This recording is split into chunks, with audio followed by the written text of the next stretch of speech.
নুপুরের দাম 1000 টাকা হলেও তার স্থান পায়ে, আর টিপের দাম 1 টাকা হলেও তার স্থান কপালে। ইতিহাস সাক্ষী লবণে কখনো পোকা ধরেনি, কিন্তু মিষ্টিতে প্রতিদিনই ধরে, আবার পিঁপড়াও ছাড়ে না। মানুষ সোজা পথে চলতে চায় না, বাঁকা পথেই আগ্রহ বেশি। তাই তো মদ বিক্রেতাকে কোথাও যেতে হয় না, কিন্তু দুধওয়ালাকে বাজারে দাঁড়ে দাঁড়ে ঘুরতে হয়। আমরা সর্বদা দুধ বিক্রেতাকে বলে থাকি দুধে জল মিশাননি তো, আর মানুষ মদে জল মিশে খায়। আজ পর্যন্ত মানুষকে একটুকুই চিনলাম। কচু পাতা দেখেছেন নিশ্চয়ই, উপরে সবুজ আর ভেতরে চুলকানিতে ভরা।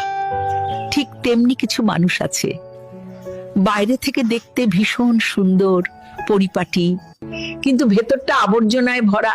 সাপ দুধ খেয়ে বিষ উগরে দেয়, আর গরু ঘাস খেয়েও দুধ দেয়।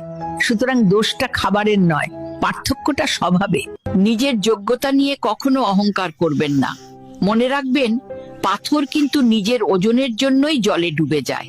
কি আজব দুনিয়া জানেন! যার চোখে ঘুম আসে তার কাছে ভালো বিছানা নেই, আর যার কাছে ভালো বিছানা আছে তার চোখে ঘুম নেই। যার মনে দয়া আছে তার কাছে দেয়ার মতো কিচ্ছু নেই, আর যার কাছে দেয়ার অনেক কিছু আছে তার দেওয়ার মতো মনটাই